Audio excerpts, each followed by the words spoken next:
the first thing we discussed earlier was vision. And we always start the year with vision, we always start the year with goals, and everybody is excited. I can tell you, being in the personal development industry, I have seen the sensation of the beginning of the year. The sensation is real. Everywhere you go, at the gym, people talking about money, people talking about personal growth. It's just amazing. In fact, many people used to make lots of money with these new commitments that happen in the year. Even salespeople give you some good nuggets and some good cuts so that you can buy their products in the beginning of the year. But everything we're doing is because we want to achieve something special, something we call our vision.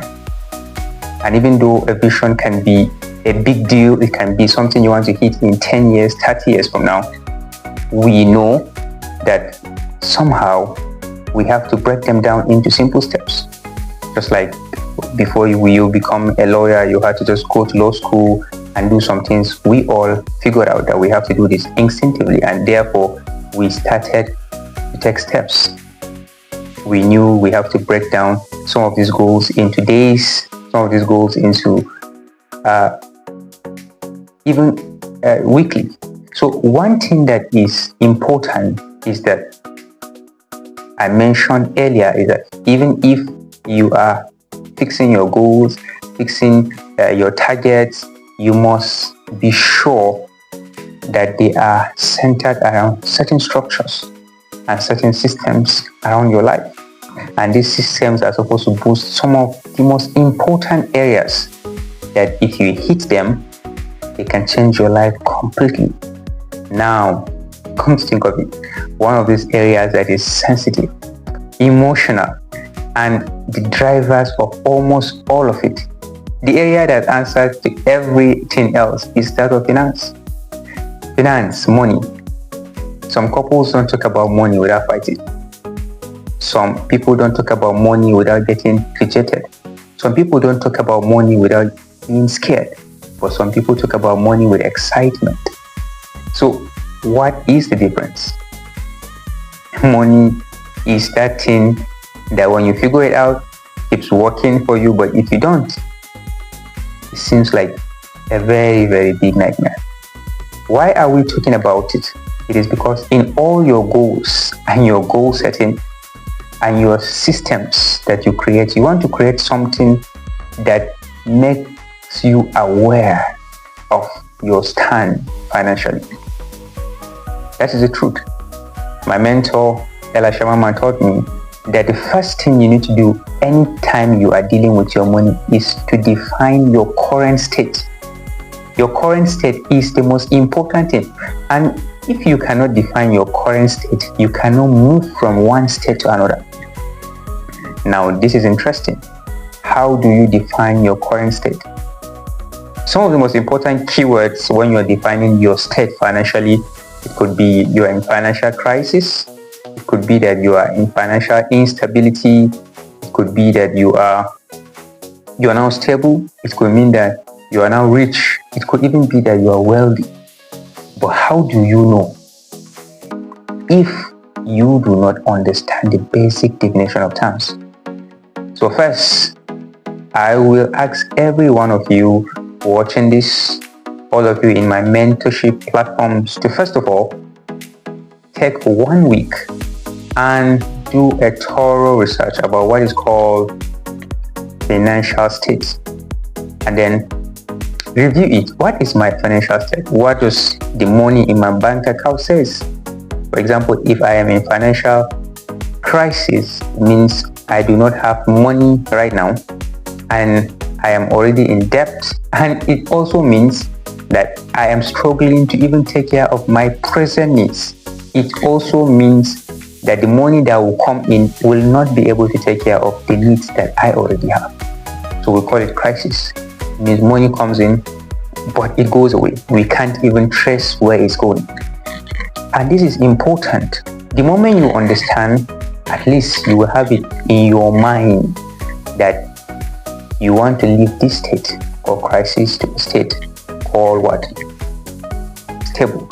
like you want to leave the place where there is crisis to a place where there is no crisis. That alone changes everything. At least it gives you a goal post. Now you have a goal. Now you have a target. And then you go back to our goal setting. You say, okay, what can I do to come out of this? I am in debt of so amount of money. So if I want to come out of financial crisis, I must at least have this amount of money saved. I must be able to pay off my debtors, right? And if I do that, I can be able to say, oh, I am out of debt. And then do the money coming in to me, maybe if it's daily, weekly, monthly, is it going to solve my needs right now? If the answer is yes, then good. Do I have something saved in my bank account? If the answer is yes, you can finally say, good, now I am leaving this state called crisis to another state. And then from that state, you move again to another state and you keep moving. There is magic, and it is almost miraculous that when you have something in your mind, you tend to hit it. That was what I was telling Silas the other day. I said, if we fix goals, it's amazing that sometimes, or most of the times, we enter into it. Now, somebody who is weak about defining their financial state would think it's just luck, or just some genie granting other people wishes. But no, this is the only thing you do consciously. Now, if you have not inherited money, this is something you must do. You must go back and sit down, or if you have not just won a lottery, and even if you have, you must know that without basic definitions, you will have problems. After defining this, upgrade your vocabularies. What is it about money? Most of us, while we are growing up, what do we hear about money? Money do not grow on trees, right? I don't have money.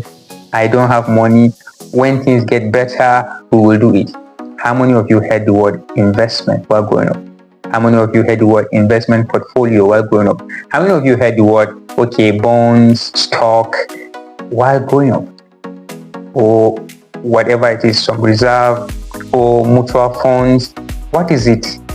How come you've not heard these words?